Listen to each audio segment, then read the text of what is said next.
1, 2, Freddy's coming for you. 3, 4, better lock your door. No? Oh, they told it different back in my day. Huh. Welcome back to the Yes Year podcast. I'm your host, James. I'm joined, of course, by my wonderful co-host, Beth. As always, I'll ask how you're doing today, Beth. Anything exciting today, or just another week on the books per usual? I don't know, spent some money. Oh. Got some money, spent the money. Got the money, spend the money. Make the money. Make some money. You've been watching a lot of Disney movies, man. I noticed that. I watched it at work. Makes time go by really fast. It's so garbage. Really good. Just sitting there just watching movies while you're supposed to be, my pizza got anchovies on it. No, I ain't touching no anchovies, alright? You gonna mess me up. I've been working at that place 4 years, and I've only touched anchovies like maybe 3 times. That's a pretty good record. Yeah, man, I hate touching them things. I can't wait. I can't wait for the pickles, though. I love touching them pickles. You gonna rub them together like No. SpongeBob? They don't make that noise. I tried that. Oh. No. Well, you ruined my dreams. Oh. Now put some pickles on them, like the little smiley faces. Yeah. Tuck them in with the cheese. Tuck them in with the cheese. That's awesome. All right, so if you hadn't figured out by my introduction, we're going to continue our spooky season episode with A Nightmare on Elm Street. And this is a Beth pick, even though it's 26. Yep. This is a official Beth pick, so yay, Beth pick. Ouch. Ew. Sorry. Oh my God. That hurt. That was gross. I have, what's that called? Angina? Acid. Acid reflux? Maybe. I got problems. Can you see the doctor? I'm old. You're old ham. Old ham. Damn. Come on, you gonna call me the old ham? My honey ham? No, you're just ham. You're just street ham. Street ham. Amen. Amen. I know what you mean. This street ham needs to make her money. Spend the money. Spend the money. Get the money. Get the money. Spend the money. Is that a movie reference? No, it's just really funny. You just I really did. Are you sure? I swear. 2 years later, I'm not gonna watch the movie, and you're gonna pull it out. I'm gonna see that, and I'm gonna be like, call you up. No, it's spend the money, make the money. You always be lying. But We literally just said it. Just us. We're gonna coin it. Yes.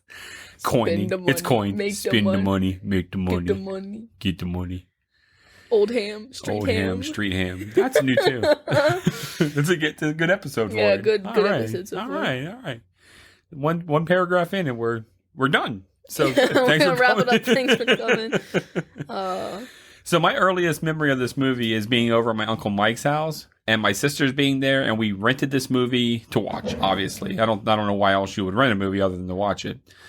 I was all of about 7 years old when I first watched it, and it gave me severe nightmares. Oh, really? Oh, yes. This movie messed me up proper because it's one of those movies that didn't have the happy ending. The bad guys didn't really end. So I didn't, it wasn't like, everybody's safe and a flower on top and everything's better. No, it ends with, with obviously the spoiler alert, with them being, trapped and bad stuff happening. So it's like, oh. Yeah, we'll get to it. Yeah. My earliest memory is not of this one, but of the movie where it's her kid, and she goes in after him in the bed sheets or whatever. New Nightmare. Is that what it is? Yeah. I came down and watched that one part, and I was like, I don't know what's happening, and went back upstairs. Yeah. But I always want to watch these movies. I've just always been a little just too afraid, I guess. Gotcha. So. Him not being dead kind of became a running theme in the Freddy movies, where even though he was defeated per se at the end, he somehow showed his face at the end that he was still around. Yeah, never dies. Yeah. How do you kill a dream? I don't know. Wake up. Pills and wake up. Pills. Sorry. So, worst of all with Freddy is he gets you in your dreams. You're supposed to feel safe within your own body and your mind. And when it comes to Freddy, this is not the case at all. The man gets you. Not to mention, sleep is inevitable. If you want to stay sane. It's a very interesting concept. That's why I really liked the idea of this movie. Yeah. Is because after, I think it's a whole 72 hours or something, you can go clinically insane. Right. Of staying awake like that long. Right. I mean, there was a study that they showed us in school with this guy. They kept him up for not even that long, I don't think. And he was like, rah, rah, Like he was I'm like that nuts. anyways. But then he slept for 8 hours and he was like, I'm good. Oh, that's all it takes? Because I sleep for 8 hours and I'm... Sometimes, I think the longest I've ever stayed up was a whole day. From dawn to dusk. Oh, no, not a whole day. Well, maybe like a whole 2 days is what I meant. Okay. And by the end of it, I was ready to plop. I just get tired. But I understand. Once you're that tired, your inhibitions are low, you're not thinking straight.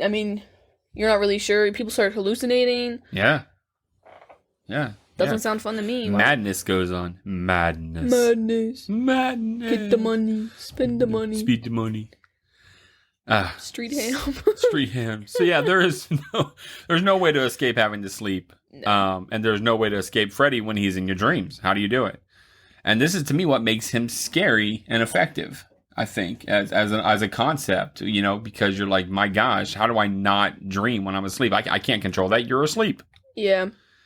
But a lot of time people I saw where a lot of people's argument was like, well, it's your own dream. You could always just be like even when he was talking about in the movie, I think Glenn, when he was like, well, they were just like, well, suddenly now I'm in fairy tale, I'm in Disneyland, and I have wings and I can fly away. But I have dreams where I feel like I realize that I'm dreaming, and I still can't change anything. Right? You're like, oh, I'm dreaming, and it still sucks. Yeah. Yeah. For sure.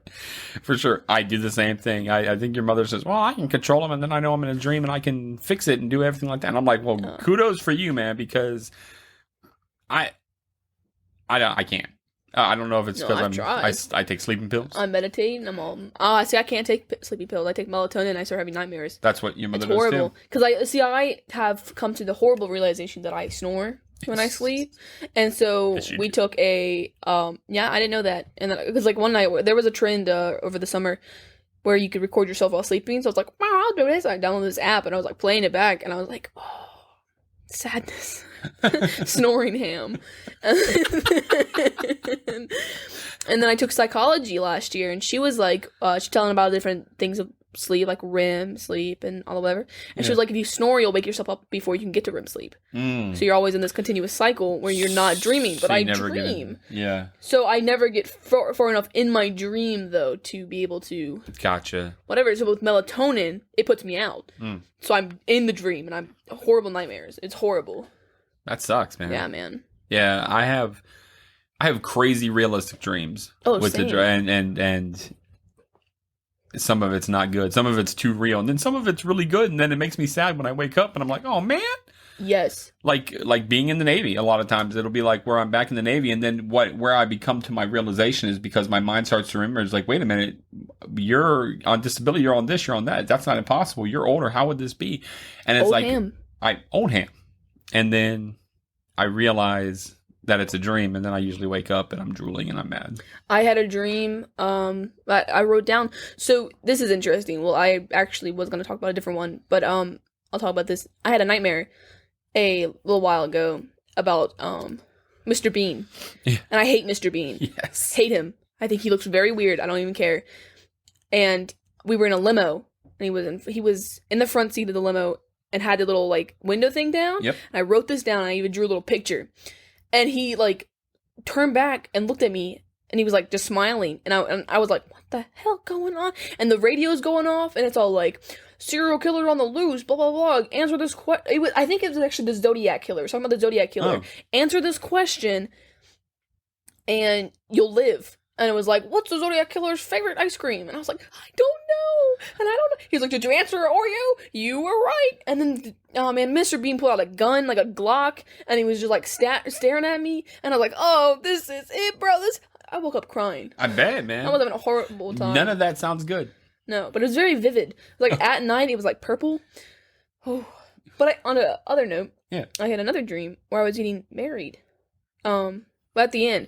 But, me and the guy went into this, space station thingy. Uh-huh. It was, funny enough, it was inside the old location of the Papa John's. But it was upstairs. It wasn't a Papa John's anymore. And we went up into the thing. Beautiful star. There was, a room, and it was all black. You know when Ross proposes to Rachel in The Friends? At the it was like that, except the whole thing stars. Oh. And, then the sky, opened, and it was white. and these like shooting stars were coming down, and the guy was all like, grab some, and we were all grabbing them, and he was all like, marry me. And the whole time we're like reverse aging. So we started off really old, and then we were young again, and I had like cancer or something, because he was like, we can beat it, and I was having dude, it was really emotional. I woke up and I was like, I want to go back. We were going to get married. Wow. So. Wow. That's intense. I have really intense dreams. Like when I can actually like remember them. Yeah. Horrible. That's too much emotion in my dream. I don't have time for that. I really grew up. I used to have dreams, like when I was younger, I used to have dreams about boxes. Like always just boxes. You and your boxes. I always had box dreams. Explain that one, therapist. Was there a ham in the box? No. What? I just wanted to bring back the Was ham. it old? Was it, what did it look at you and go, give me the money, make the money. Give me the money, make the money, spend the money. You know what? You know what would be cool? If if you got interesting dreams, either share it in our Facebook group, the Truffle Shufflers, or email us at the yesteryearpodcast@gmail.com. Love to read it. That'd be really cool, man. I would love to read it. Maybe we'll even read it on the air. On the air. Because it's a radio station. We'll read it in our podcast. Coming to you live, WXRL. Maybe I'll steal the dream, make a book out of it. That'd be rude. Yeah. Somebody puts all the time to put it in there, and then you're like, oh, this would make a good book. This would make a good book. And then somebody be like, that was my dream. That really happened to me. I'm in therapy over that dream. Oh, that's rough. Don't send me that dream. You're going to mess me up. You therapy over this dream? I don't want to hear it. You're going to put me in therapy over the dream. And then everybody's in therapy. My cat got up and he died, and I'm just going to start crying. Took the paws off and it had hands. Started taking cocaine. Cat, no. Playing guitar. I remember when I was sober. Oh my gosh. Cat's gone through a lot. The cat is crazy. And then suddenly he strums his guitar, C note. Give me the money, make the money. Oh no, boo. Spend the money. Spend the money. Oh man. So, what was your initial impressions of this movie by the preview and the artwork? I had a good impression of the movie since, when I was younger. I was like, ooh, spooky. So, I mean, it's supposed to be one of the the greater movies. Yeah. These is one of the classics. This, and Jason, and Spooky Ghost. Ghostface Killer. Oh, no, I wasn't thinking it. I guess, yeah, well, Ghostface. I was just thinking Ghost in general. Oh, okay. Spooky. And then, I mean, this one was scored really high critic-wise. It was 8.94 on Rotten Tomatoes and a 7.5 on IMDb. So, and then, did you watch the trailer? I did. I forgot to give it a score. Let me look, actually. I'll give this one. I gave it a score of 4 out of 5 for this trailer. You gave it a 4 out of 5 for the trailer? I think we made to watch the different ones, because if you don't look up, like, if the videos that come up for you, you just go to video. What was your trailer like? I clicked on it, and it was a lot of the scenes. Okay, well, did yours start off with, like, his backstory and he's like, I didn't do nothing? No, that's the new one. Did you watch that one? No, it wasn't the new one. Because he says, I don't know, I didn't do anything. What do you think I did? And then he takes the jacket off, and then the sweater's underneath. But it showed all the... That's the new one. Well, I watched the wrong trailer. Oh, anyways, that trailer was bomb. Yeah, that's a really good trailer, actually, that movie. Although it did good financially, it didn't. I'll talk about it. Well, the trailer was great for it. How was your trailer? Sorry. My trailer was good. The wrong one.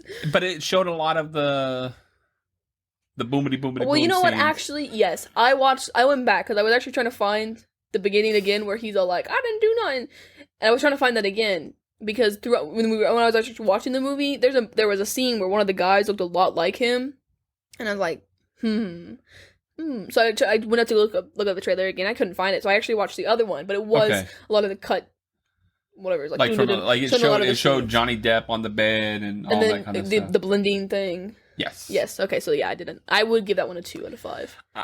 Honestly, yeah, good. I was going to say when you said 4, that was really strong for that because I didn't think it was that good of a preview. No, that one was garbage. But it was enough. See, the thing is, this is something I was thinking about I was interested with.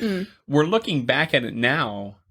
And having known all of the Freddy and all of this and that and the other, at the time, man, without any kind of concept or any reference, you're just seeing people get murked out and craziness on a screen really yeah, but quick, it's really and then you're choppy and shows a lot of the movie. I hate that when it gives a lot away. like, I know you do. I mean, you already showed me people who are dying. Guess I'm not gonna get attached to these characters. Wow, he dies. No, but the other trailer that was bomb.com. That was really good for the newer I one. didn't think the movie was bad. I didn't watch the movie. It was just.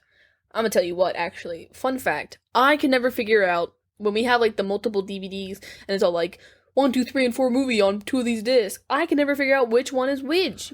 But however, I was looking at it, and it tells you in this little white text around the rim. Yeah. Closer to the circle. And I was like, oh my gosh, it actually tells you right here. And I never knew that.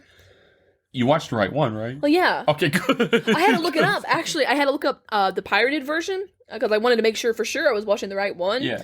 And then it started off the same, because it starts off with her in the white whatever, and I was like, oh, glomp, I have no idea what's going on. Okay, good. So, yeah, but I did right there. Watch the right one. Because I was actually concerned about that when you were watching. I was like, if she watches one of these other ones, she's not going to know the difference to say, is this right or wrong? Right, because they're all the different cast each time. Yeah, I was thinking about actually pulling a prank on you and being like, I actually watched movie 3. You're going to have to watch that one, and we're going to have to review that one. That's Dream Warriors, man. That's a bank movie. Oh, really? Yeah, they're all. I love them all. I do. Even the remake, I thought it was a decent movie for what it was. I mean, I don't know. I never enjoyed how sexual Freddy is. Oh. He's very weird. Because I remember one of the movies where he, like, falls in love with one of the girls or something, and she's all like, yeah, Freddy, I love you. And then she kills him. I don't remember that. Throws him into the fire. Burns him up. Doesn't set him on fire. Like, puts him into, like, the chamber. Which movie is that? Where he throws him into the fire, and he's, like, trapped in the room. The boiling room or whatever. Not the boiling room, but in the gates. He's all like, I want to get out. Oh, that's New Nightmare. But I believe because it's when he falls in love with one of them. She goes down into the into his little dream world thing and traps him down there and gets her son, and then I think that's now I don't know. See, I feel like I've seen that movie. For a lot of that. Okay, well, anyways, he definitely falls in love with one of them. I don't recall him ever really falls in love with love. one of them. Dude, I promise. He's all like, I can love you, Jessica, or something. And I don't know why he's Southern. I'm sorry. That's always my go-to accent. Now, I've seen the movies and I don't quite recall him sounding like that. But he's all like, I love you, Jessica. And she's all like, oh, I love you, because he kills her boyfriend or something. She's in a white dress. I don't know. But she's all like, oh, yeah, come on, let's stand next to this fire. And she puts him into it. And he's all like, what the... And heartbreak. It's all very emotional. Okay. But you've seen all the movies? How do you not know? Dude, I don't remember that part. Dude, I don't. That's the only part I was actually thinking of that when I... I even confirmed with your mother just now, just to see, and shit is like, nah, dog, there's never a time... First off, there's never a time he's Southern. And second off, there's never a time when there is where, like, the nun, his mother, pulls him back. Does he go, I love you, Jessica? No, he does not. There's no Freddy love. Oh, what's this? He's kissing some girl here. Yeah, he says, let's suck face. And he sucks her soul out, basically. She has an asthma attack. I don't know. But yeah, I don't enjoy all right how weird he is with all the females. I give you that. So, A Nightmare on Elm Street was written and directed by Wes Craven and was released November 16th, 1984. It revolves around the slain murderer who invades the dreams of teenagers whose parents were responsible for his death. Oh, I thought you were going to say that it was based on a real story. I think it's based on some stuff. I mean, I know there's like the real this, that, and the other, but who knows? But the thing with when they were like, oh, he went and killed 20 kids while he was alive, that sounds pretty real. That could happen. Sure. Some of the actors in the movies are Jason Saxon, Heather Langenkamp, Johnny Depp, and of course Robert Englund as Freddy. This movie killed it at the box office. It had a little over $1 million budget and ended up taking in over $57 million worldwide. Only $1 million? Yeah. Dang. Only 57? Yeah. 57 million. Million. Right, well, you said it killed it, and the other movies did like 87. It had a $1 million budget, and it made $57 million. That's $56 that is a lot million. Of money. Yes. I just, I was expecting a little bit more. All right. You said killed it. You don't really say kill it often. Well, killed it. So I was like, killed it. Ah, no. I was expecting like 100. Oh, I got you. Man. It did so well that it spawned an entire franchise that spawned several movies as well as remakes. In fact, there's even been talk by Elijah Wood trying to revive the movie as long as Robert Englund was willing to return as Freddy, but nothing has come to it as of yet. And that was like earlier this year. Oh, wow. Yeah, the guy who played Freddy's still alive, Robert Englund. And you know who Elijah Wood is, right? Yeah. From the last movie? Yeah. So The Hobbit. The Hobbit. Little elf boy. Samwise. Yeah, I'll never watch those movies. Ghibli. And that's why I'll never watch these movies. I don't want to ever understand that reference. Okay. Yeah, you could just sound crazy. Yeah. What would you say your favorite horror franchise is? Lord of the Rings. No, I'm Everyone just gave you crap face. I'm joking. It was Lord a joke. Because I know everybody on there is going to be like, "Well, he's going to say this," and he says "Lord of the Rings" out real fast, like I didn't even hesitate. Like, boom, Lord of the Rings. Oh, that's how everyone is right now. Oh. That's how they just laughed. You're so funny. We're here for you. We're here for you. What a jerk. My fan base, one guy. Yay. He's an old ham. He's an old ham. Boo. Give me the money. Spend the money. Make the money. Oh.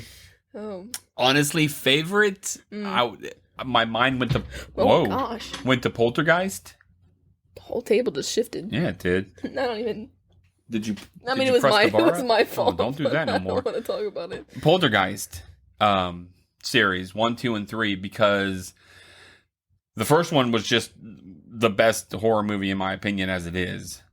Part 2 with the creepy old man pretty much haunted me to the point where I was afraid to go to the mall by myself for a while because I was afraid that guy was going to show up and sing to me. And yeah, I can't remember if I've seen those. No, and then part 3 was not the best, and it was freaky. It had some pretty good scenes in it, but I'd say Poltergeist. How about you? You have one? Have you seen enough of anything to have That's what one? I was gonna say. I guess right now my favorite one would be Scream. I love that movie. You've only seen one. Part 1? Yeah. That's fair. Okay, well, let me think about it. Let me see. I think horror-wise, probably, definitely. What about? Did you see the part 2? Edward Scissorhands. That's not spooky. That's not in this. That's not in this genre. No, I was gonna say the silent one, the one that's all quiet. A Silent Hill. No, but that would count. Where they can't make the noise, and if they do, the monsters show up, and then she's having the baby. Right, and there was a part 2 to that as well. I've never seen the part 2. I don't think it's out yet. Actually, I thought you really liked that movie. I liked it. I don't want to call it. It wasn't really that scary. Uh-huh. It was just quiet. I was really uncomfortable about all this food and breathing really. Yeah, right. Because I'm all sweaty. I get really sweaty. We're all close together, and I'm all hands moist. Sweat like a ham. And I'm like, are they looking at me? Are they looking at me? Do I sweat like a ham? I don't want to talk about the ham reference anymore. Call me. I don't know. So as I said, there was a reboot done in 2010. It did not do well amongst true fans, although it was a financial success. Is it the one that I was talking about with the trailer? Yes. See? However, the original was received well by critics and received several awards, which is awesome. Freddy is number 40 on AFI's 100 Years, 100 Heroes and Villains list. He's number 40 on there. So, what can you do? Yeah. For me, Freddy holds his own against the big guys of newer horror. I mean, you have the Universal monsters like Dracula, Frankenstein, Wolfman, basically the Monster Squad bad guys. Mm-hmm. But then you have the newer bad guys like Michael Myers, Jason Voorhees, Chucky, Ghostface. And then you've got Freddy. I mean, like when you think about horror, a lot of times these are the people that you think of, and you have like two different genres. Does that make sense? What I'm saying? Yeah. Like you have the Universal ones, and then you have these guys, and I think these guys, Pinhead. So, So I was looking. So you know, I always compare things to games because that's what I played. I don't know. Have you ever did This Is Dead by Daylight, where they have the killers and you have the survivors? Yeah. Well, before, because it's been a while since I played that, they actually had Freddy Krueger added, and he's real OP. I don't know if they lowered him at all, but I honestly just hate playing with him because he has this thing where you could like, he's just easy dubs. But I was trying to look at the other killers. I mean, you have the pig from Saw, who I hate playing with too. She sets these little traps around. You get that on your head, you're just instantly done. Yeah, Ghostface is here. It's been a long time since I've played this game. They added a lot of them. But I know you've never played Dead by Daylight, though. Nope. But yeah, that's what I was just looking at real fast. Cool. I don't know, you know any of these people from any other movies? Yeah, I know a lot of those. Yeah. I think these are just, like, basic game. I don't know if that's from anything. That's Silent Hill. Silent Hill? It's always, Pyramid Head. Yeah, Pyramid Head's a bad butt, man. Yep. I'd like to watch that. That'd be a cool one. That's creepy, dude. When everything changes, it's a creepy movie. It's creepy. I'm not gonna say it's a great movie, and you have to kind of like follow and be like, oh, okay, I get what's going on, but it's creepy. It'll get you. That game was scary as anything, dude. The little monkey things that come. Oh my gosh, the first one, and you're walking around, and you don't have any weapons, and all of a sudden you're cornered by these things, and you're like, what do I do? Oh, I was thinking of Resident Evil. It's all just misty. Now, actually. That's just the same. You walk into a room and you hear, and you're like, I don't know. Some of those were kind of, I mean, they remade a bunch of them, things but like, late at night when you're all alone, and that's fair. and it's dark, and you're hearing noises, and then you hear the same noise from behind, and you're like, oh. There was like a demo that we got from one of the 3DSs. I think Tabby had it downloaded, and it only let us play so far into the game. She played the hell out of that. I think it was called The Room. Well, the one she had? Yeah, it sounded well, it had a little eyeball as a little icon. Oh, maybe I'm wrong. That was 4. I don't know. Either way, they remade. There was one that they remade a couple years back that was really good, but Resident Evil 2 was crazy. I don't know, man. I give it to those movies. I mean, those games that they really did put a lot of fear into. Oh yeah. And then not just that, but if you heal yourself and it only heals you halfway, but now you're screwed because you know you're gonna have to fight something else and you don't have any more life, and it was stressful. It was a stressful thing. I think horror games are. It's like Dead Silent or Dead Silent, Dead Space. The game Dead Space. Oh my gosh, dude. It was the same thing where you have these crazy meat things that are trying to kill you in space, and you'd actually go out in space and the sound actually was a vacuum. So there was no noise. So you turn around and all of a sudden there's one of those things on, you're like, ah!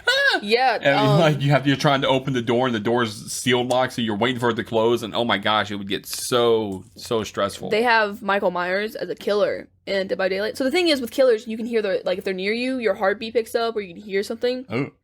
But with Michael Myers, you don't hear anything. So it is quiet. And you're playing with your, I always play like 2 other people, so I don't ever have enough people to actually know everyone. So we're playing, and we're all like, okay, where did you see him last? We're looking around, and I have my crap computers. I'm sitting there like lagging a little bit, looking around, and then you have these little task things where it's like a timed thing, which is even harder on me because I got slow computers, so I'm hitting it. But if you get it wrong, it explodes. Oh my gosh! Yes, which alerts him to your location. But he sits there, and what his thing is that he has to watch you, and he can come after you at like really full thing. So he sits there and he watches you, and you have no idea. Oh wow! And then you just hear this noise when it comes to full task, and you're like, "Dang, well this is it. Just died." But it's stressful as heck, and you're sitting there and you're all crazed out. I mean, that is the only horror game I'll play because it's multiplayer. I don't like playing by myself when it comes to horror games. Man, I'll tell you what, that's stressful. I'm too jumpy. I'm too afraid. Can I sleep with you tonight? Yeah. Thank God I got away from the bed because otherwise I couldn't sleep. Just pee. Pee the bed. that's my go-to. Pee ham. Oh my God. All right, unless you have anything else, jump into the movie. Let's jump in. Awesome. Dive in. Like water. Like ham juice. Like, ew. They make me, meat juice. No thank you. Oh, gosh. All right, so we start off the movie seeing a guy making a glove with knives for fingers on it. We then see a blonde girl running around what looks to be a boiler room, and someone saying her name, Tina. Yeah. Did your thing start off where it was like really like cropped but had the words underneath it? Yeah. That was weird. Yeah, it was a weird way to start the movie. Also though, like the credits text was like a bright white and was very distracting. But I like immediately saw Johnny Depp's name and I was like, oh wow. Yeah. Yeah, but it was really distracting. Yeah. And then there was a lamb. Yeah, so she's spooked by a lamb and then runs while a man is laughing. I'm like, why is a lamb there? I don't quite remember the lamb, but I guess it's lamb to this. I guess it's what do you call that? Not scenery, but you call it's imagery. It's the lamb to the slaughter. She's the lamb. Oh, illusions. Yeah, there you go. Thank you. Illusion, not illusion. You know, not illusion. Illusions, which are references to other things. Yep. Or symbolism, actually, is what you're looking for. Symbolism. Ooh, onions. That's actually a lower word. Illusions are where like references like directly. Yeah. Like The Lion King is an allusion to Hamlet. Omelets. Yeah. Mm-hmm. I've seen the movie. It was good. Yeah, I read the play. In the end. Which movie are you talking about? The Lion King or your actual Hamlet? Hamlet. Okay. Yeah, Lion King. He just can't wait to be king, and he becomes king. I don't like the Lion King. Him and Nala. Okay, enough of that. So he seems to be chasing her, and we hear like babies crying and lamb noises. You know what? I never noticed background noise. I can only focus on like the actual like what's happening. Yeah, I didn't hear no babies crying. Yeah, when she's standing and she's like turned around and she's standing there looking back and because she's all cornered, and there's like babies crying and lamb noises, and then he stands up behind her real quick just as she wakes up from her dream. Does that scare you? As a kid? There was only one jump scare that got me, and I'll tell you when it happened. Okay, but it didn't happen here. But yeah, she ran really slow. She was all like. No, I was really too fast. She ran like a blonde. She was blonde. Well, yeah, that's what I'm saying. Like, at least put some effort into it. Like, get away. Are you saying all blondes run slow? No, I'm stereotypical, you know. Oh, I gotcha. Some blondes curl up in a ball in the corner. Redheads just don't run. Redheads just yeah. We're already done. I'm gonna be like, hello, Freddy. Hello. Can we have a cup of tea first? So here's the point. You're gonna kill me because I'm not running. I'd be like, I hate looking at you. Just kill me.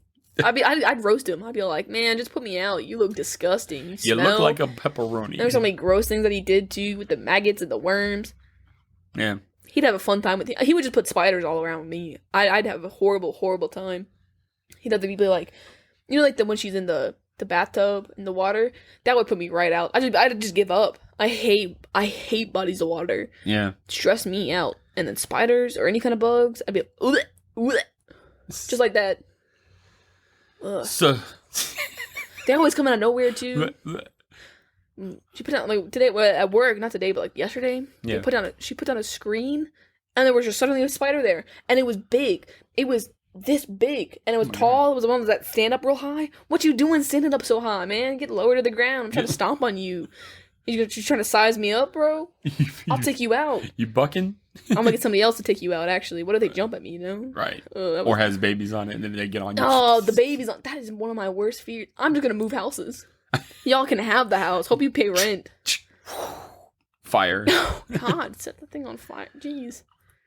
So, Tina's mother is asking if she's okay, because she, like, comes in the middle of her dream and notices that her nightgown is torn.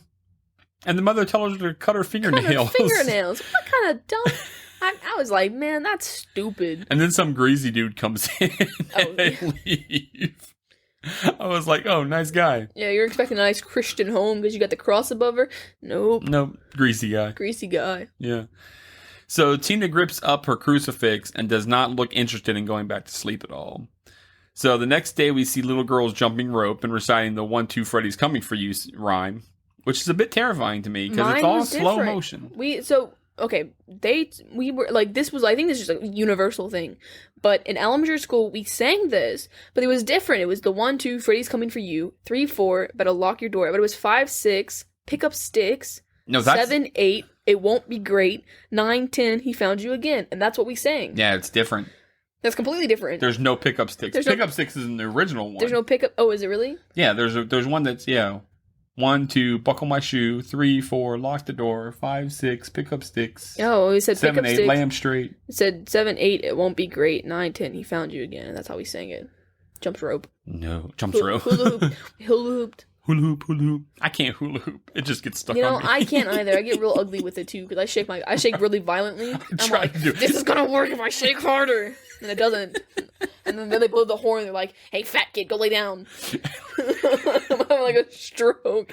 You look like you're having a seizure, ma'am. I'm just trying to hula hoop. You don't even have a hula hoop. I'm all sweaty. And all sweaty. Oh, no kids slipping are around out of your me. hands. Oh God, slipping out of my hands. So, sorry. Right, now we're going to therapy again. All right, well, if it's been a good episode, we're going to go ahead and go to therapy. So Tina and 2 friends are arriving to school in a really nice car. And Tina tells them about her dream. The friends tell her it's just a dream. And that she needs to relax. Which, that's always nice. When you're like, look, I'm really having problems. And people are like, no, you just need to relax. Later that day, Nancy and Glenn, which are her 2 friends, are going to hang out with Tina since her mom is out of town. Glenn uses a boombox and sound effects to try and trick his mom about where he is, but it doesn't go well. He's really smart, yeah. I mean, it didn't go well, but it's a smart plan. He's like, yeah, there's something going on outside. No, there's an accident outside the house. Like, I need to call the cops. Yeah, and then his friends are going all horrible on him, and then started messing with it. It was all like screaming and... It was madness. Tina and Nancy start to compare dreams, and it sounds like they're having the same nightmare about the same guy. Right. Just about this time, they hear a noise outside, and all 3 go to investigate. Which, that's exactly what we have to do whenever there's a noise outside. Immediately go investigate. Glenn makes some threats and plays the tough guy card, and Rod ends up tackling him. He's like 5'2". Yeah. Yeah, and Rod looks like he's like 6'8". Yeah, he also looked like young Michael Jackson from Thriller. Oh, that's weird. I'll give you that. That wasn't a compliment. Oh. Well, he then says he is there to make up with Tina, and they go off to fool around while Nancy and Glenn hang out downstairs. Did you see he had a switchblade? Yeah, he pulled that thing out like hard. I want a switchblade. It was cool. I know you do. Pressed the button, came out, pressed it again, went back in. Why are those illegal? That seems like because they're switchblades. It seems like a good weapon. Seems like faster than a pocket knife. It is. That's why they're illegal. Well, I mean, quicker. I mean, it's gonna help me to fight. Don't ask why I'm fighting. I'm a street ham. You're a street ham. I almost said street lamb. Street lamb. Bye. Give me your money. Bye. Got a little tattoo on your side. It says it's mom with the heart through it. Mom. Or the arrow through it. You're shaved, but you have the mohawk on the back. Give me the money. Give me the money. Make the money. Steal the money. It's my the ham is my side piece, or not side piece, but side piece. Side nice. kick. Side kick. Is a little bit I was trying to think of there's like a detective with his little sidekick. But it's like side detective, partner in crime. The ham's my partner in crime. That's what I was going for. You have derailed. The ham's got like fishnets on. Fishnet stocking. They kind of look like that too because they have that little wrap they have the on cross on them. Yeah. Weird, man. Who could blame him? I don't know. That's what I would do if I was a ham. Honey ham. You'd wear fishnets. Where my honey at? Where my lamb at? Jeez. So Rod talks about having a nightmare as well to Tina, but doesn't go into detail. He's like, you don't have the market cornered on nightmares, and then he's like, roll over, go to sleep. Yeah, men can have them too. Men can have them too. Cry Right? me a river. Tear. We then see Nancy in Tina's bed as she is inspecting the crucifix before sleeping. It fell on her, didn't it? Huh? It fell on her, didn't it? Yeah. Yeah. Yeah, because, yeah. Then he comes through the wall. He's all not yet. On the wall. Oh. Yeah. Well.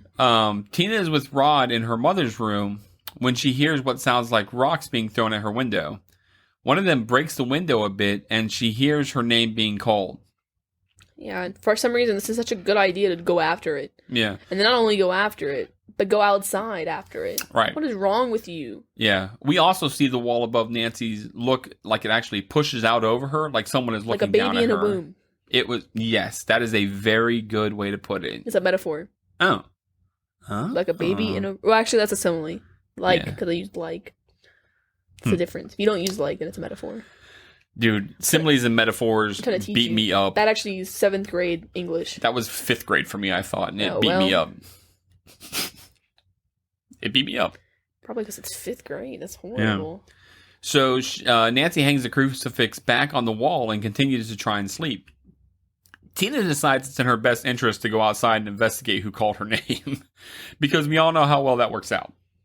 You know. Bad. The answer is bad. Not good. Bad. Bad. She's also acting pretty tough and goes out in the alleyway and sees the man from her dreams whose arms literally stretch the same distance as the alley. Yeah, I don't know. You know the Candyman? Yeah. I hate this. The Candyman. Let me see. This is probably one of my worst. Oh no, where's the? I want Sammy Davis Jr. Candyman. That's not the same thing. Candyman can, cause he mixes it with love and makes the world taste good. I know this man's scary. I want the image. You know, he's got the candy cane thing, and he's all long. Okay, we're not gonna be able to find that. Well, either way. I hate it. I hate when his they've got arms long are all... arms like yeah, that? I just hate that. Or have you ever seen this from the freaking... The Crooked Man? No. Oh, None dude. of it sounds good. He's all long. Look at him. This is from Conjuring? The Conjuring 2. But it's horrible. Look at his little eyes. They're in the hat. I don't like that He's at all all. long and creepy. I hate it. Yeah. I hate it. Yeah, he's long and creepy, Oh. and that's how his arms, they literally just stretch all the way across the alleyway, and it's like, oh, so now I just can't get away. And physics don't apply to you. I'm sorry. You I'm have a crying. Oh my gosh. Look at him. The hat's removable. See, he says hat is removable. I don't like any of that. I don't like it. If you're long and you're dangly, stay away from me. I don't like you. lanky things. Ugh. So Freddy continues to chase her and even cuts off his own fingers to reveal he can't feel pain, I guess. And it's all green, sputtering Yeah, that come out. Maybe think of Beetlejuice. A little bit. A little bit. He then gets a hold of her and she grabs his face and it peels off.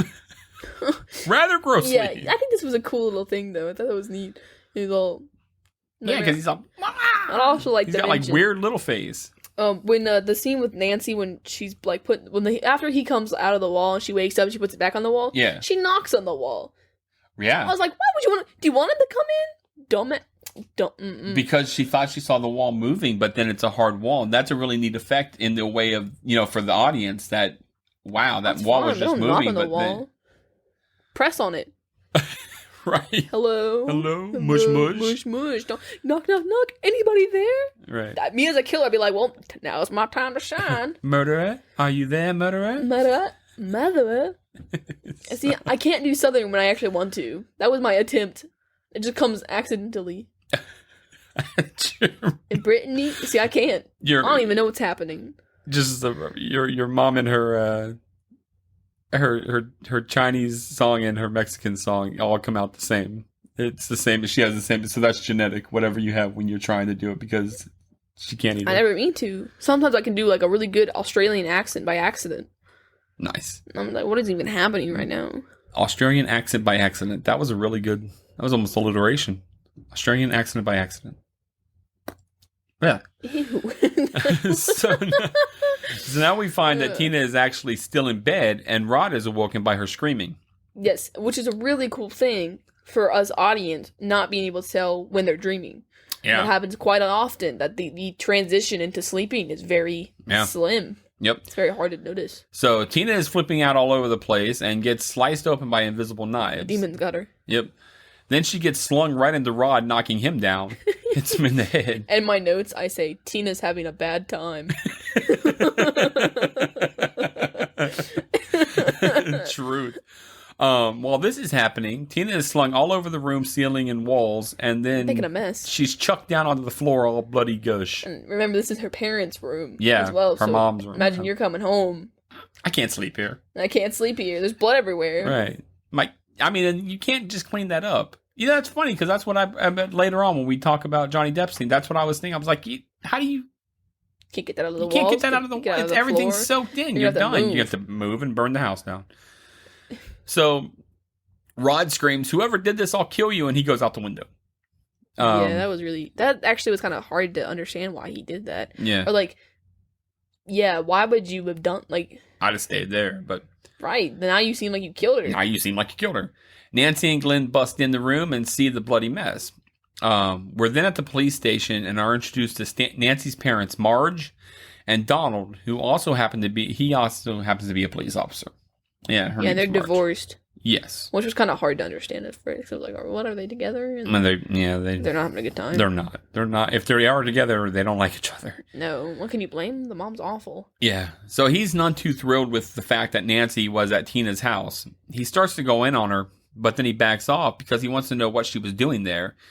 Nancy's pretty distraught about the whole thing and tells about Tina's dream that someone was going to kill her.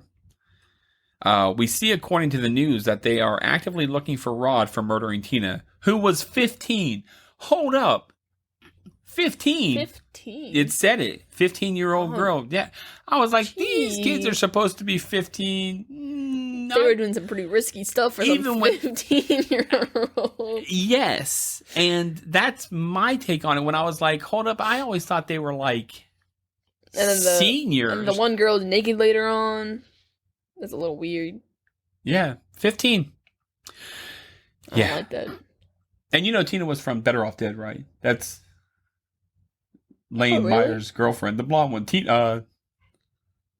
6 months. 6 months and she dumps me for him. That's her. I didn't know if you had made that. I'm not good with faces. Yeah. You see it so much in that movie. I didn't know if you Yeah, you'd think so, but I can't even remember what you look like sometimes. Oh, wow. I'm got dementia. Just a ham with a face. Ham with... I'm a toe with a face. Have you ever seen Cloudy with a Chance of Meatballs? Yes. Okay, you know when the kids in the... You love that movie? I do. I like when he's in the chicken outfit. That's what I was going to reference. That's what I was saying you are. Yeah, he gets inside the chicken and then he's like running around like that and his little legs are like... Brent is his name. Brent. He's got it's the bones. The bones for the legs. I think that's so funny. I love that little movie. Yeah. You ever seen part 2? Yep. Yeah. Yep, with the talking strawberry and all that. I wish someone would build me a Jello house. If I had the money, I would do it for you, kid. Yeah, it would spoil. Very fast.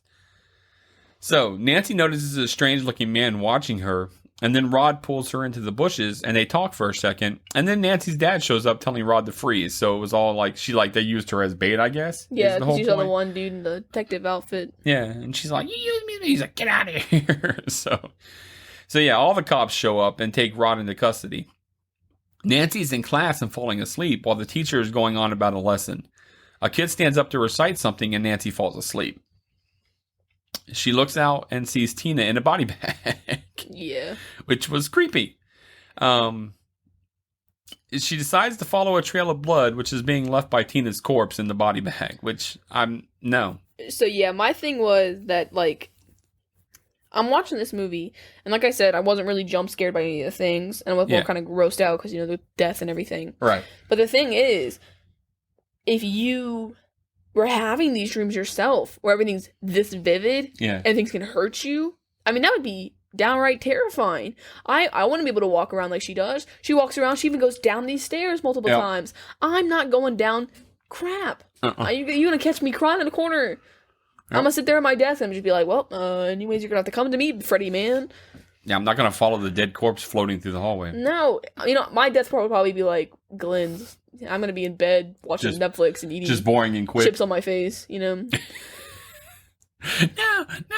Suck through the bed. Yeah. Pushes you back up. Blender up. Get back up. Was there one of these movies where he, like, took the kids into his nightmare and they were just disappearing, and then at the end she kind of, like, brings some of them out? I think Freddy's Dead.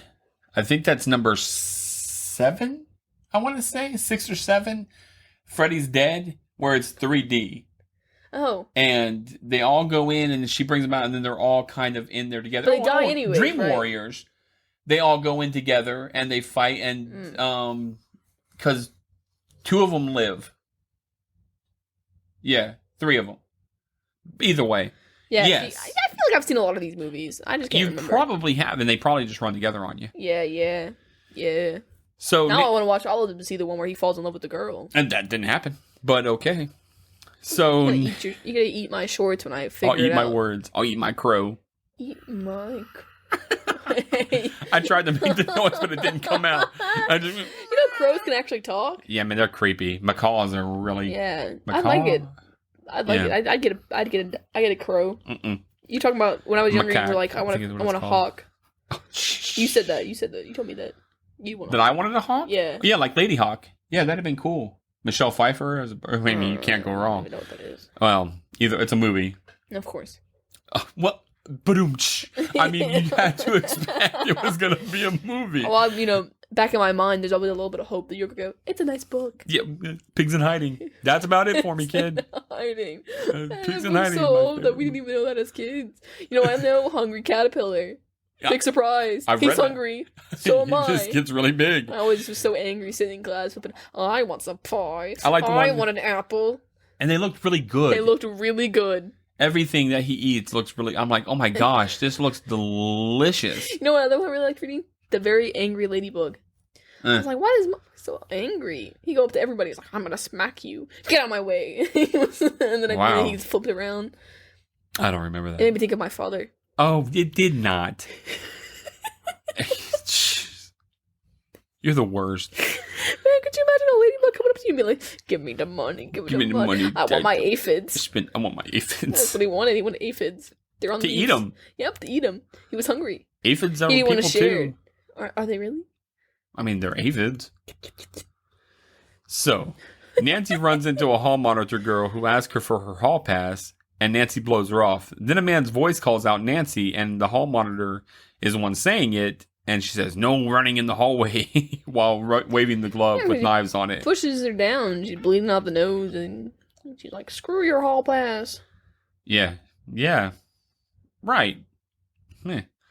So Nancy ends up in the boiler room, and, you know, that feels good. And that's where Tino's dream was. Did you notice that? Yep. I noticed that there was some parallelism. Nice. And we see that Freddy's coming for her. Yeah. He chases her into a corner, and as he's about to kill her, she burns her arm on a pipe in the dream to wake her up in real life, freaking out everyone in the classroom. Yeah. And rightfully so. I'm sorry, but your social status is going to drop drastically if you do that at school. You're going to have no friends after that. You don't want to be the kid that screams in class. You're going to be crazy. I had a hard time with the fact that she was going to school in the first place. You just literally found your 15-year-old friend butchered. Yeah. Blood all over the walls. You know, I don't think as a parent I'm sending you to school. And plus you get dragged into the bushes by the guy who might have murdered her. Right. And then your dad just like, go to school. Yeah. Just, bad parenting all around. You need to get going. Yeah. Madness. Either way, she's not going to be very popular after that. No, not right now. Well, she's Nancy. Yeah, she's Nancy. So Nancy leaves school, which I guess that's a thing that you can just do. I would too after that. At the age of 15, you can just leave. Well, she told the teacher was all like, "We can get you sent home." Yeah, but somebody has to pick you up. You can't just leave. Well, I could just leave. You can now, being a senior and driving and this, that, and the other. It's a different story. Right, but there's a lot of times where I just walked out. Man, I don't want to hear about this. Well, I mean, you know, like when you were coming to get me, they called the classroom and they'd be like, anyways. But I think you're supposed to sit inside the school. But instead, I just walked out, right out. What are you going to do? Tell me to stop? No. Woohoo, come get me. I'm not going to get very far. No. I was going to say I'm going to run, but I can't run. Freddy just standing there tapping his foot. No, he's going to walk after me and give me no time. And be like, oh, give me a second. I'm going to put my hand on his shoulder and be like, you got any ham? I'm awfully hungry. I hope that it's honey. Street ham. Street ham. Oh, this tastes like cigarettes. Cigarettes and loneliness. All right, guys, we have a great podcast for you to check out this week. The Pop Culture Show is one of the top pop culture podcasts around. They have the most amazing guests, seriously funny segments, and some incredible giveaways. All three of their hosts, Barnes, Leslie, and Cubby. That's right, Cubby, we love that name, have been in radio and television for many years and have tons of connections which allow them to reel in guests other podcasts just don't even have access to. And this is awesome right here. I love this. This month, the Pop Culture Show is giving away a free 4-night stay to one of the best resorts in the Caribbean, the Cap Mason Resort and Spa. To get qualified, simply listen to the Pop Culture Show. New episodes drop every Monday at 10 a.m., and you can subscribe to the Pop Culture Show on Apple Podcasts, iHeartRadio app, or anywhere you get your podcasts. With the latest celebrity news, funny observations from the world of pop culture, and all-around fun, this is truly a great podcast for you to check out. Seriously, guys, be sure to get over and subscribe to the Pop Culture Show. And don't forget, more information on the free vacation can be found at thepopcultureshow.com. So Nancy leaves school and is crying, and then she sees the burn on her arm is real. So she's kind of like, oh, this happened in my dream and now it's real? Yes, and see, this is where I get a little faulty with this whole thing. Okay. If he wanted to kill her, he could have done it without waking her up. What she does to multiple of the people. You know what's fun about Freddy? He food. Likes to play with his food. That's the thing about Freddy. He doesn't. Though. He feeds on that fear. That fear is food for him. So yeah, but with Glenn, he was like, "Nah, I don't like you," and he just killed him right off the bat. And then with the other one, he was done. The thing over. I guess so. Yeah. Well, let's just say he likes the girls. Yeah, see, and that's my problem here. Freddy's a real creep. Because with Rod, as we'll see, he doesn't play around there, and with Glenn, he didn't play around with him. But with Tina, he was obviously running her around for weeks, as well as Nancy a bit, because Nancy was having the same kind of type dream. So, yeah, he's a creeper. So he's not gonna like me too much. You got any chips, Freddy? You got any food? You got any chicken rotisserie? Yeah, you know what? Chips. I was a little, I watched this late last night. So I was all like, great, now I'm going to have a dream about Freddy. I didn't. I slept really good last night. Well, maybe that's the key. You watch those kind of movies and then you sleep like a baby. Bye-bye. So Nancy goes to see Rod and get the story, and he tells her the same story. He's like, basically, someone else was there cutting her up. I saw him under the sheets, and... It's the demons. And then I just watched. He said he thought it was just another nightmare of his happening about a guy with knives for fingers. So he's had the same dream as well, which is, okay, cool. We're on to something here. Nancy tells him she thinks he is innocent and leaves out. He's like, do you think I did? And she's all, no. Bye. So we then find Nancy's in the bathtub reciting the child's rhyme about Freddy. Why would you do that? I don't understand. And we see the glove literally come up from below the water. And I'm like, ew. Yeah. So her mom knocks on the door, interrupting the glove, and it goes back beneath the water.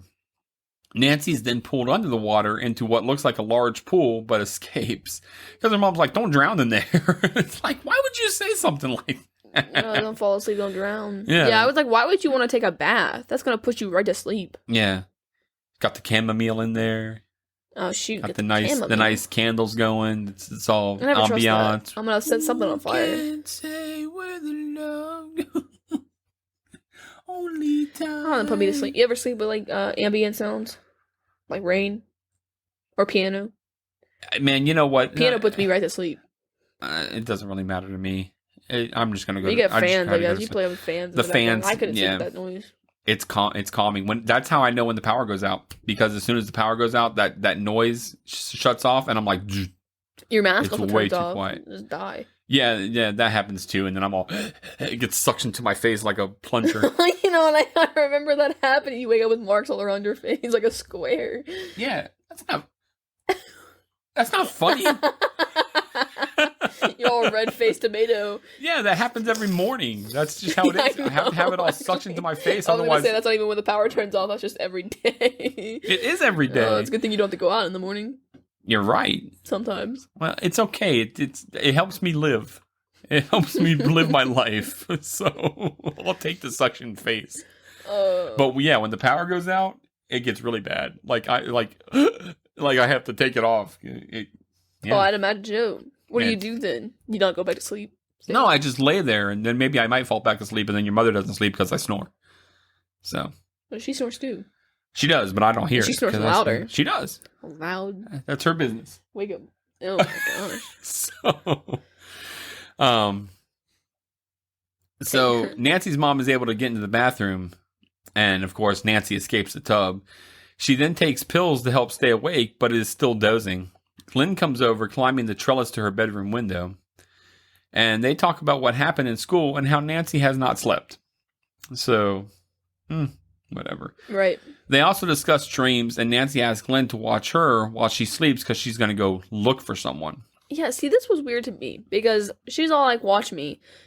And then she's leaving the next scene because there's no scene where she's like even kind of like trying to fall asleep. Right. She's coming out the door, and then she's like, Glenn, you still watching? And he comes out from behind the bushes. Right. He's like, yeah. So was she actually like laying in bed and said that out loud? And he's like, yeah, I'm here. Yeah, I don't know. I'm going to tell you what. Your mother asked me the same question. The same exact question. At first I was like, oh, did they go to sleep together? I think the whole point of it is this. I think that was to knock the audience off. Yes. Because it does. Yeah. Because you don't know that she's sleeping. I think in her mind, because she fell asleep thinking that he was going to be watching her, that she still was asking him. You see what I'm saying? Right, but there's a thing. You see Malcolm in the Middle. Oh, yes. Yeah, so when they're talking to the dad while he's sleeping to be like, you want to buy me, a car. Subliminal messaging type stuff. Yeah. So I think that's what it was. She was like half awake but half asleep, but still there. And then because when they're sleeping like that, they have everything happening to them too while they're in this kind of dream world. So they're just, everything's happening. So I bet that she was all like, Glenn, are you still watching? And she said it out loud in the bed, and he was like, yeah, I'm still here. And gotcha. like, yeah, I'm still awake. And because she heard that, her mind processed it, and that's why he became outside the bushes. That's fair. Hey, look, you know what? It's open to interpretation around the because they have when you're sleeping and you like play, you can say things to people and they'll have dreams about it. Yeah, you'll show up in their dreams. So again, subliminal messaging. Yeah, but I couldn't tell if it was a dream or not. I noticed that she was barefoot though. Yeah, so did we. So we see Nancy walking around the neighborhood barefoot, I might add, looking for Freddy. And at that point, I was kind of like, okay, then she's dreaming. Well, why would you go out why would you go out? Pajamas. Well, that's fair. So that's true. She makes sure Glenn is still watching her while she walks around and then comes to a door that leads to the police station. So for me, I thought it was a school at first. I had no idea where this is where I was like, okay, she's definitely dreaming because the door was all crap. And I'm like, your neighborhood don't really have doors like this, and then opens it up, and it's like right there, police station. And I was like, what? No. Oh, see, I saw her walk down the pavement, and then suddenly we were at this building, and I was like, what building is this? Are we at the school again? But then I was like, oh, we're at the police station. So she goes to the station and looks in a window where she sees Freddy come into the cell where Rod is sleeping. When Nancy looks back yelling for Glenn, she sees Tina all dead with bugs coming out of her mouth and snakes on her feet. Yeah, it was disgusting. I hate that. So much. Yeah. And snakes on the... the centipede out the mouth. And I'm like, oh, come on. Why does she have a centipede coming out her mouth? So I'm like, where's the lamb? I could deal with the lamb. I could deal with the lamb. Freddy then catches Nancy and grabs her. Nancy takes off and runs to her house where she tries to go up the stairs. But they're like... Glenn too. Yeah. They're like oatmeal, though. I said marshmallows. Marshmallows is fair, too. As she dredges up them, Freddy smashes through the glass of the door, wearing Tina's face, saying, help me, save me from Freddy. They're like, Glenn, wake up. What the heck? Yeah. But did you see that? It was like, Nancy, save me from Freddy. And he got the mask. Like, it was really crap, though. It was like, you didn't even have it on there good. You're like, oh, my But it was all like crap cut out. Yeah, but it was pretty crap. It was pretty... It definitely got the job done. Yeah. Did you notice... See, she went up to her room, finally. Yeah. Did you notice that her room was freaky? She had, like, weird puppets and faces all around her room. Oh, no. Oh, it was awful. Awful. See, that's funny to me that you always pay attention to that stuff. See, I love the room. Details of the rooms to see what how it's personalized for them. There's so many times where the director will be like, well, if you pay attention to the background, you'll notice that there's stuff there that references things. And it's all like, okay. Sorry, I'm trying to look for... I'm going to try and look for an image on it. You can keep going. All right, so Nancy then makes it back to her bedroom where we see that Glenn has fallen asleep as well as her and starts to say, it's just a dream. He isn't real. and then Freddy jumps through the mirror. So, Yes. He's always been so dramatic. Yeah, he likes to make an interest. Freddy attacks Nancy and looks to almost take her out, but then an alarm clock goes off, waking her. She gives Glenn a ration for having fallen asleep, and then Nancy's mom comes to check on her. Glenn and Nancy go to the precinct to check on Rod, which I thought was weird. That it's whatever time in the middle of the night, and you're just like, oh, we're going to go run down to the police station. Well, yeah, but after you see that in your dream, maybe she's having, like, in life dreams. Sorry, I'm trying to find them. Gotcha. Okay, so look at this. She got this weird puppet right here. Yeah. Okay, that's there the whole time. Let me see if she's got one where she looks at the door. But there's this thing on the door, like, right to the left of it. Or, yeah, to the right of it, actually. Look at the door. Sorry. But it was really freaky. All right. You keep going. I'm gonna try and find it. Yep. So we see a sheet start to tie itself around Rod's neck while Nancy's dad is convinced to let them check on Rod because they're like, just let us check. Right. And Rod wakes up and starts to scream, but is hung by the sheet and killed. Yeah, that's really important. And it was all ugly, twisted too. His neck was like twisted. Yeah, he died. He died real quick and ugly, which I was like, that's not even a dream. That's just murder. That's just straight up murder, yeah. But he made it look like a suicide. So it's like smart deaths because then everyone thinks that it's him. He's killed himself, so they're gonna be like, oh, well, the guilt got to him. Right. So. Right. So Nancy and Glenn attend the funeral for Rod, as do Nancy's parents. I thought that was weird. Yeah. Nancy tells her parents about who she thinks the real killer is, and that they kind of freak out. Like their faces get all mushed, and then they rush her home. They're like, get her home. So Nancy's mom takes her to sleep disorder clinic to test Nancy. Which is smart. I mean, your kid's not sleeping. She keeps saying that she's having these dreams. I would take you to a sleep clinic as well. Yeah, but Nancy's not really down for it. But she does agree to the test. The doctor discusses with the mom how long this has been going on and what dreams really are. Nancy starts to go into deep sleep and REM, and the tests start to go haywire. Nancy wakes up and has a gray hair streak from the test, as well as scratches on her arm. And see, that messed me up because I've had, gray hairs before. How do you, does your hair just suddenly turn gray? Like the whole strand? How does that work? I don't know, man, but it happened. Stress. I mean, yeah, but how does that change your whole hair color? Somebody write us, let me know. I was really... Right. I was like, oh gosh, one day I'm just going to wake up and all my hair's gray? Yeah. So, she also has Freddy's hat that she grabbed off his head in the dream. So apparently that's possible. Yes, right. So I like that she starts it's slowly coming to these conclusions that things can happen. Yeah. So I think it's very smart. Yeah, first it was the burn, then she grabbed his hat, so she's kind of like... She's like, I take things back with me. It. Yeah. So Nancy's mom is increasingly worried about Nancy, and she and Nancy get into a fight about Freddy's hat and who he really is. Nancy says that Fred Krueger is coming after her, but the mom smacks her up and says there is no way that he can come after her because he's dead. Like she slapped her. No, she did. She slaps her up. I don't like that she did that. Oh, you said you didn't like. I thought you said I didn't know. Yeah. And then she's like, you just need more sleep. And it's like... Yeah, I didn't like the mom. Yeah. The mom was... crap. Yeah, mom was crap. Yeah. Nancy says, screw sleep, and dips out. Then she and Glenn are on a bridge eating, discussing dreams and dreaming skills and how to turn your back on monsters in your dreams, which takes away their power, and they disappear, is what he guesses. So that's kind of like foreshadowing, because I was like, okay, afterward, that's cool. if that had come into play more, if she had been in the dream and been like, you're not gonna hurt me, and suddenly now I'm in Disneyland, I would have liked that more. But she doesn't really act on that much per se. I mean, at the end, she's all like, you're just a dream, you're not real, you can't hurt me. Right. So it's like, okay. But he was talking more like taking you to other places, suddenly things are better. I also like how she's reading the book on booby traps and all that jazz. Yes. And I was like, all right, cool.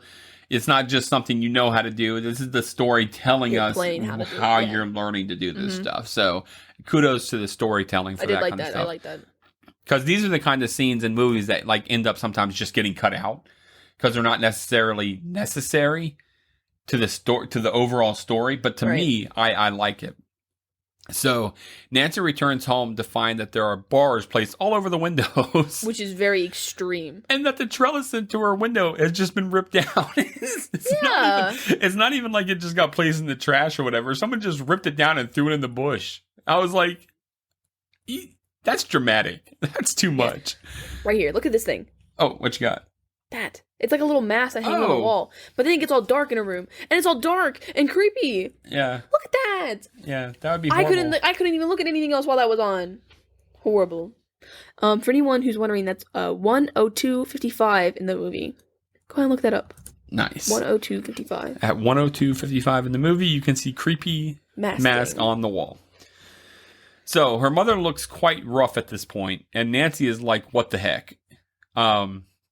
So Nancy's mom then tells Nancy who Fred Krueger was and how he got off even though he was a child killer. So since the law didn't take care of him, a bunch of parents, including her mom, got together and hunted him down and burned him alive. Yeah, so made me think that this wasn't too long ago. Right, right. Because she was saying that she did it, so she was a parent. Yeah. That means Nancy must have been alive. So within the last 10 years, maybe? Right, but if they're only 15. That's what I'm saying. Oh. Maybe 5. Maybe Yes. 5. Yeah. Right, so. Right. Then she produces the glove with knife fingers as proof, and Nancy is not pleased at all. I want to pause here for a second. Right. Why would you keep that creepy thing in your house? That means that you had to go back in to make sure he was dead, first of all. And then find that not burnt up. And then take it with you. Second is this. And Nancy kind of goes into it on her mom a little bit, but not as hard as I feel like she should have. The mom knew. So when Nancy's like, look, Fred Krueger, blah, blah, blah, XYZ, he's in my dreams, he's a killer. Oh, I'm going to go take you and have you for dream tests. Lady, you know who this guy is. And even though I get it, you're not really sure of how somebody's killing you. If I brought up to you, or if you all of a sudden, if I had killed somebody 10 years ago, and all of a sudden you're like, hey, Dad, I'm having these nightmares about this guy.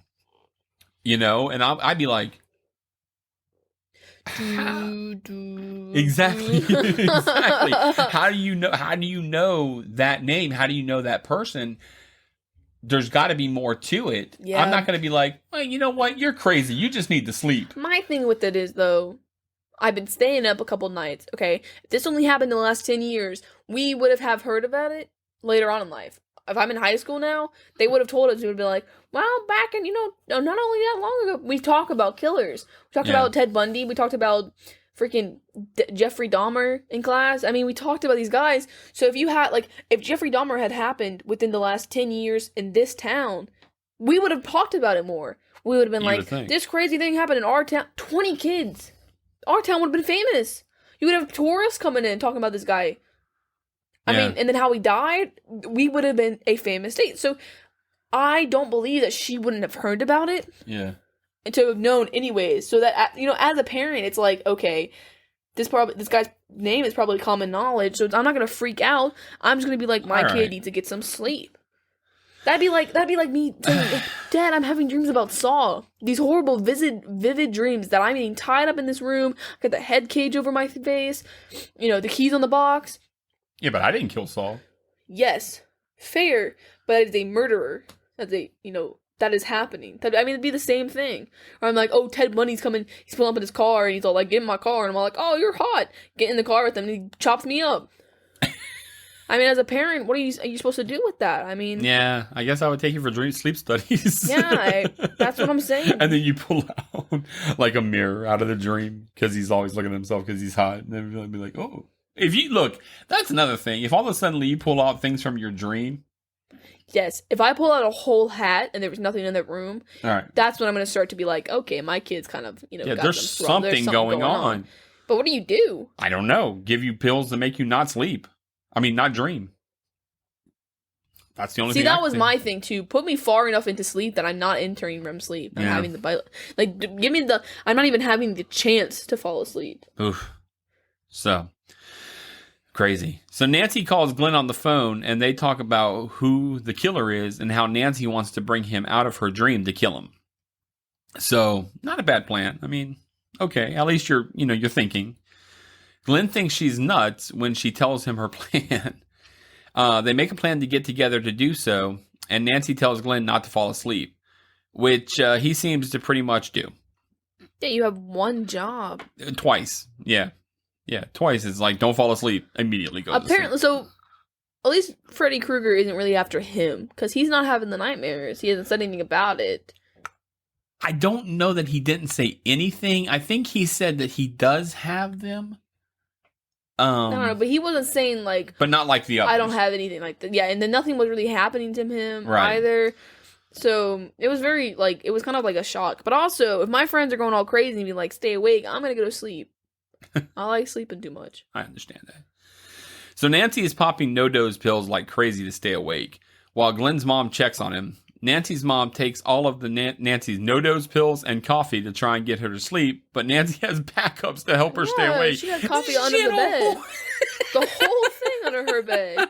Plugged in and turned on. I was like, hold up a second. How you got that whole thing under your bed your mom didn't notice, man? I feel like I would smell like coffee. I appreciate that she took out like a cup. But she's and also like, drunk. I just feel like I would have noticed that. Yeah. I would hope that I would be... My foot's right there, you know? You would think that I would notice the... Whatever. So, she changes and... Nancy changes and we see Glenn's parents on the front porch looking at her because she looks out the window over at them. They're just like sitting... The dad's and they're like... Like right back at her. I contact with her. It's yes, horrible. And they basically talk about how she's a lunatic. So Nancy goes to sneak out, but sees her mother drinking straight vodka, so she has to hold up. Her mom was not in a good place the entire This lady movie. is... No, she was But also not. after finding out that she killed somebody, it was kind of like, oh, well, I understand. Right. She's... This whole thing for the mom, to me, is like bringing it... Is like picking the scab off of an old wound. And like just... She's not handling it well I can imagine that as, you know... I don't know, but she also made, like, the reference, like Nancy did, that she always, like, drinks, like, she's drinking constantly. She does, So, at the end, she says, I'm not going to drink anymore. It's like... No, but not at the end. Oh, Nancy... No, Nancy goes, like, what, are you going to drown it out in another bottle? Rude. That's what she does. I mean, that's what she says. I think she says it in the kitchen with the hat thing. Oh, yeah. But I think it's like a normal thing that happens. But yeah, I mean, as somebody, but my thing too is if you're a parent during that time, there's a guy going around killing all these kids. I mean, I'd be really stressed out too. And then, like, I wouldn't feel bad about killing the guy. Nope. Man's killed 20 kids. I wouldn't have it. That's 20 families destroyed. I wouldn't have guilt about it. I would have guilt if all of a sudden my kid was being attacked and kids were dying now by an invisible force, and it was my fault because I'm the one who. Yeah, that. But again, it wasn't just you; it was a bunch of parents. Right. So there should be shared. Not just me. And then you find out they're on an Indian burial ground. Aliens descend. So Nancy calls Glenn, but his mom answers the phone, and his dad is like, "Yeah, no dice," and hangs up the phone. And he also takes it off the hook, so she can't call back. So I was like, "Oh, jerk." Then again, it is midnight, and you're calling my house, so that's a little rude too. You're only 15, supposedly, and I guess Glenn is 16 because he can drive, but that's the percent of it. So. Wow. So Nancy's phone rings that she ripped out, or Nancy's phone rings and she hears scraping of Freddy's nails. So she rips the phone out of the wall, but it starts ringing again. So my thing was like, when did she fall asleep? Yeah, I don't think that hasn't happened. No, that had to have happened in the dream. Gotcha. Because the whole thing is that every time that he shows up is when they're dreaming. Yeah. And that's why it's whatever. So at what point did she fall asleep? I don't know. Maybe when she thought she had woken up to get the coffee and change, but she really didn't. She was really just asleep. I don't know. She answers it, and Freddy, who is on the other line, says that he is her boyfriend now, and a tongue comes out and licks her mouth. Yeah, that was gross. And she smashes the phone and goes to run out the front door, but it's locked up. Her mom is there and is all, "It's locked, in a nice drunken voice. I'm like, wow, lady, you have derailed. We then see Glenn on his bed, and he gets pulled down into it by Freddy. Yeah, I mean, what the heck? This was this was awful. So clearly he's falling asleep. But, like, then a bunch of blood shoots out. A fountain of blood starts to pour out of the hole. It seems like that's a lot of blood for one person. It was a lot of blood. Yes. So Glenn's mom comes in and sees it and is pretty distraught. Fair. So yeah, you see, and the way he died, I was kind of confused. I was like, is he actually dead? Is she gonna find him in the underworld? And my thing with this actually goes a little bit further, because when she goes actually into her dream and she's in the boiler room part again, there's people calling out her name, and his is one of it. Yep. Or like he's like screaming or something. So I was like, is he still alive somewhere? Yep. So this was actually but no, he was dead. Yep. He was dead. So Glenn's mom comes in and sees it. She's pretty distraught, as I said. Nancy's father shows up and waves at her as he goes to check out what's happened. And I'm like, it's a weird relationship going on here. Yeah, why would you wave to your daughter whose boyfriend just died? Yep.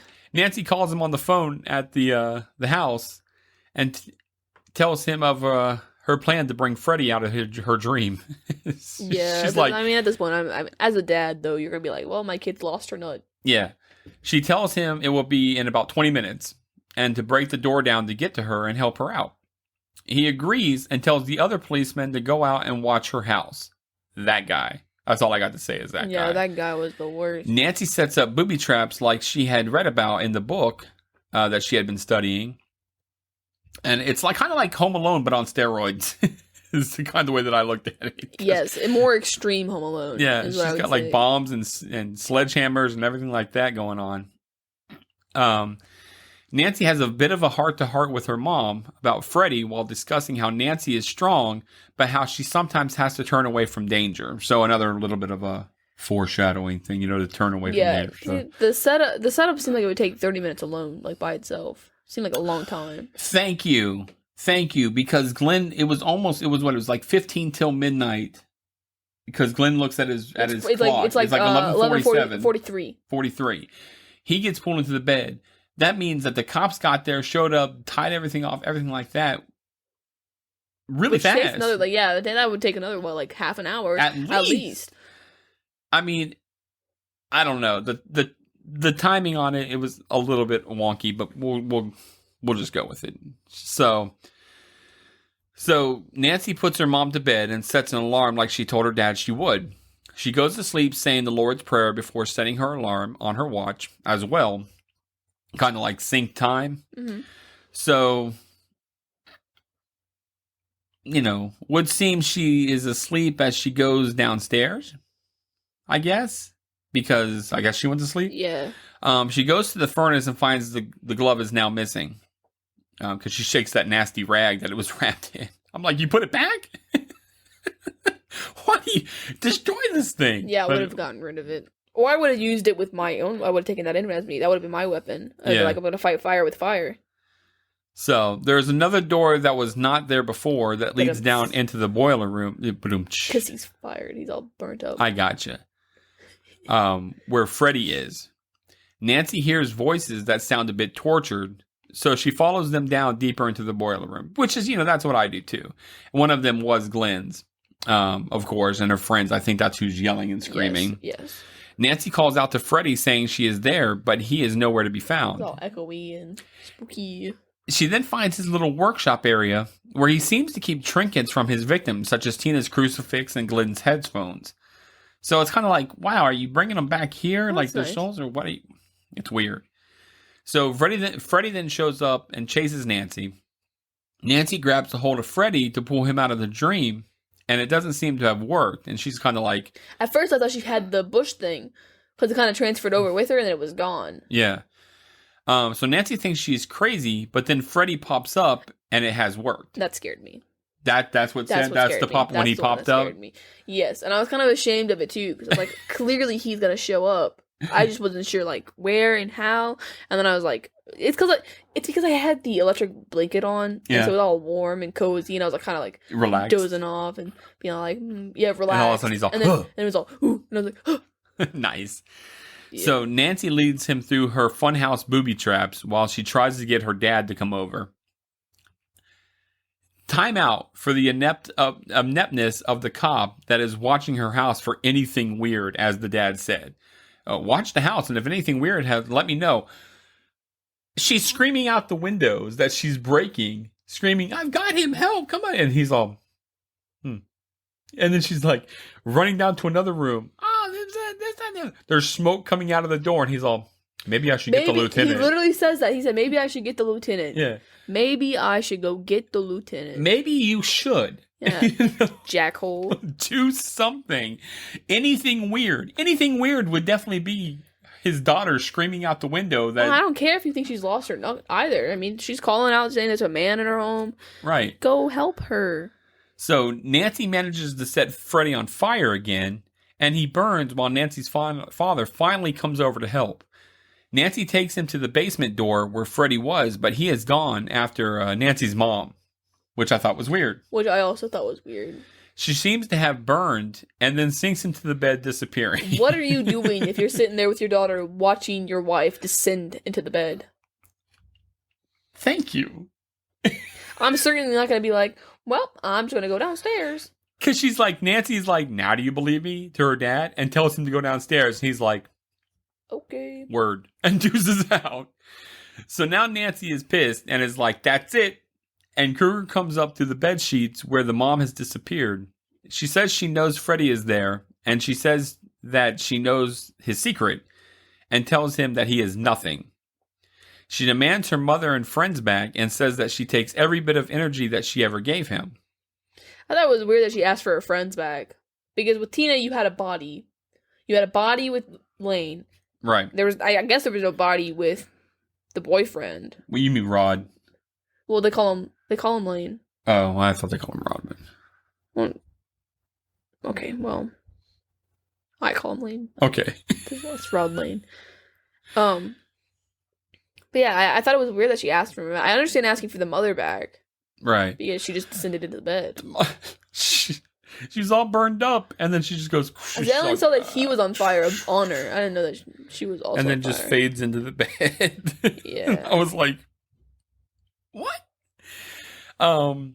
So she goes to walk out the door, and Freddy attacks her, but then disappears into nothing, which alludes back to what she was being told, that if you take away the power, then the monsters disappear.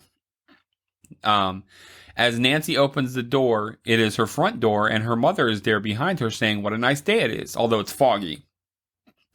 Nancy's mom says she thinks that she's going to stop drinking, and that she is sorry if she kept her up last night. So Nancy's just going with it. Yep. We then see Glenn, Tina, and Rod pull up in his car. Nancy gets in and is all happy, but then the top slams close and locks, and all of the windows come up, and the doors lock as well. The top of the car is the same as Freddy's sweater, and we hear him laugh.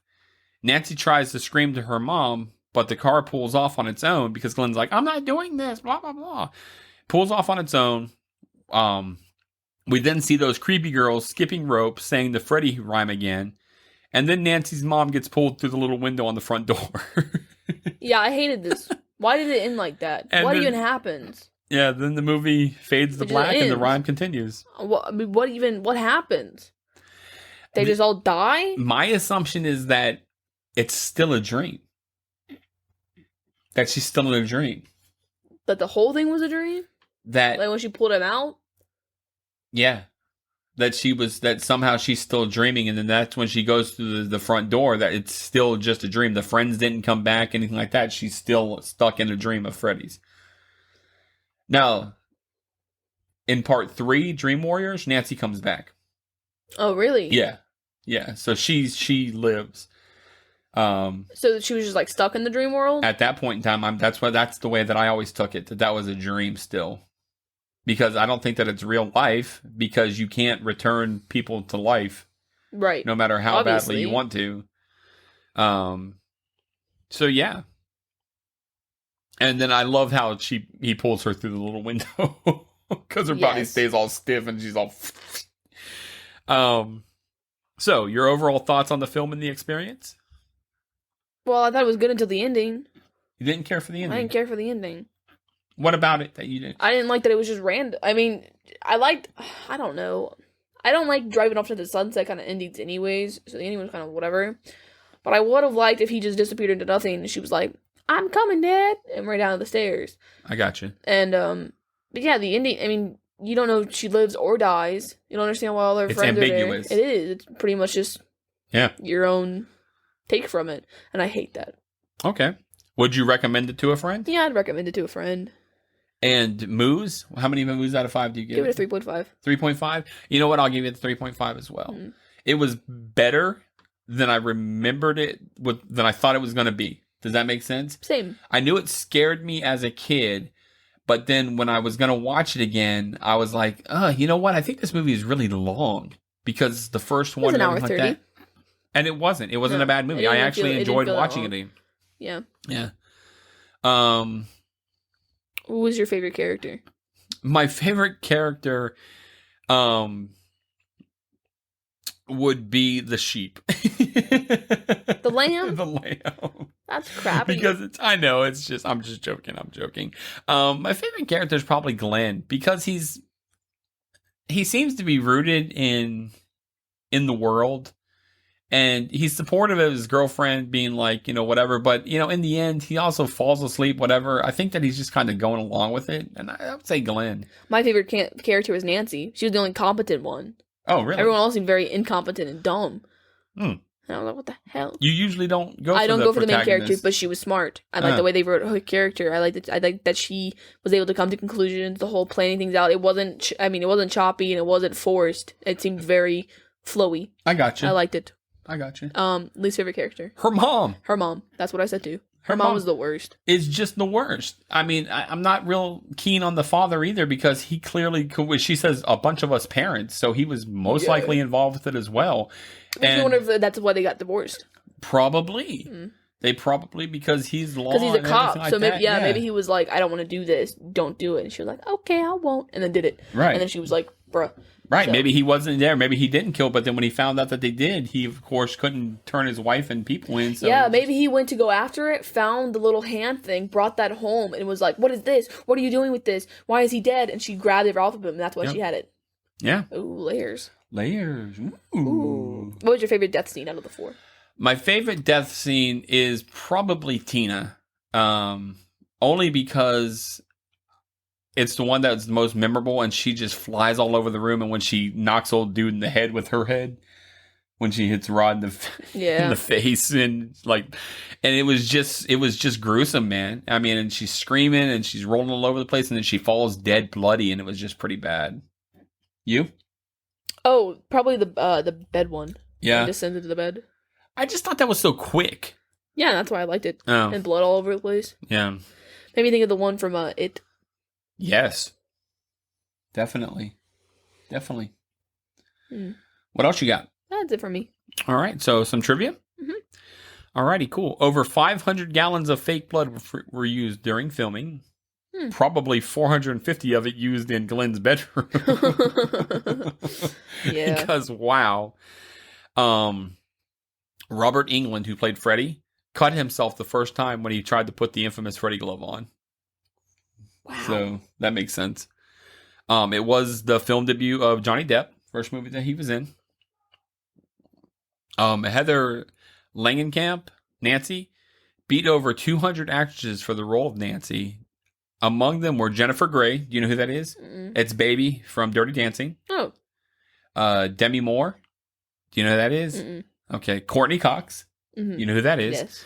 Yes. Tracy Gold, who was on a TV show, and Claudia Wells, who I don't know that name. Charlie Sheen, John Cusack, Brad Pitt, Kiefer Sutherland, Nicolas Cage, and C. Thomas Howell were considered for the role of Glenn. Yeah. You think about that's big names. Nicolas Cage, of course. What movie was he not up for? I'm telling you, it seemed like every movie that we do, Nicolas Cage comes up. The movie was shot in 32 days. Wow, that's really fast. Yep. That's a month and 2 days. Thank you. Or a month and 1 day, depending on what month you're in. Oh, true. It would take about 3 hours to get Robert Englund into his Freddy makeup. So that's a long time sitting in a chair. The little girl skipping rope was the daughter of the couple whose home was used as Tina's house. Yeah. So, way to be famous, I guess. The words Elm Street are never spoken during the movie. I was going to say, they don't really show the street names either. So I was like, where does that even come from? It can. Elm Street came from when he was in college. It was the name of the street that I think he lived on when he was in college. We have a street here called Bean Street. That's cool. Nightmare on Bean Street.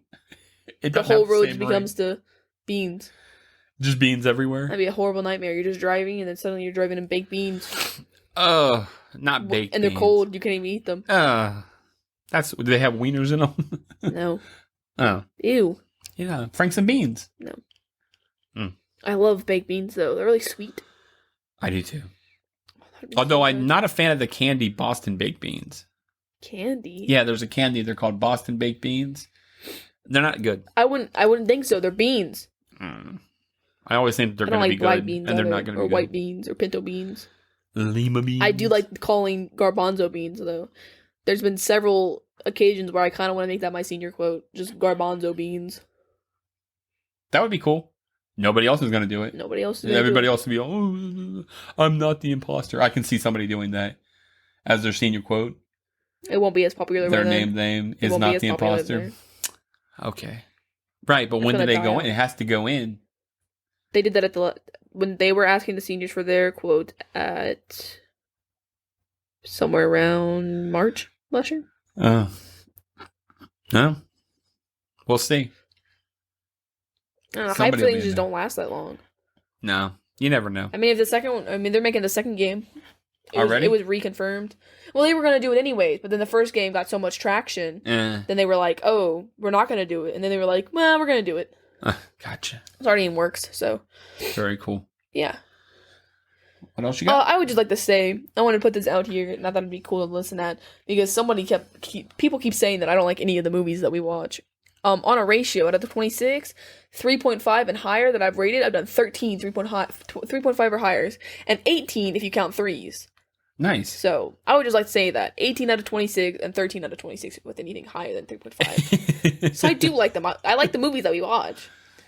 Just some of them don't deserve a higher rating. That's fair. I've said that multiple times about Fright Night. I liked them. The more we talk about it, the more I like referencing it. Yeah. But I wouldn't watch that movie again. Right. Just wouldn't. That's or Lost fair. Boys. I think I rated Lost Boys pretty low. Let me see. I have all mine on the same document, so I can go through.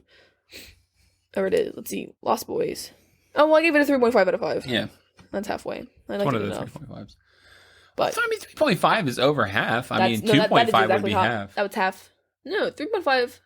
Oh. Are you serious? Yeah, 3.5 times 2 is 7. So anything over oh my gosh. Well, I'm so happy you had to look that up to confirm it. Then you know what? Then we're gonna go with the 18 out of 26 because that is above and beyond. That's Gotcha. That's 3 and higher, which is better than 2s. Yeah, So, definitely. I mean, 18 out of 26. It's 18, 19, 20, 21, 22, 23, 24, 26. That's 8 movies out of the 26 we've done that I didn't like. Cool. So, I like the movies that we do. Thank you very much. Yes. And I think for your age, and I'm not even like, oh, your age. Generation. For your generation, for you to be able to watch these movies and be able to appreciate them for the artistics and everything like that is big. I think that's very important. I think about it a lot as well because like a lot of the things that I grew up on, which is still these like 80s, 90s, because early 2000s stuff like that was still like transitioning over. So a lot of these I understand a lot of references. Like I understand. I've never seen Friday the 13th. Right. But I know who Michael Myers is. That's not Michael Myers. It's Jason Voorhees. My bad. I know who Jason is. Yeah. That made me seem really not smart just then, and I'm sorry about that. It's fair. But I was thinking about... I'm just saying, I play these games that use these murderers and these villains from these movies. Like I'm saying, Dead by Daylight, that uses villains from Saw. That's 90s.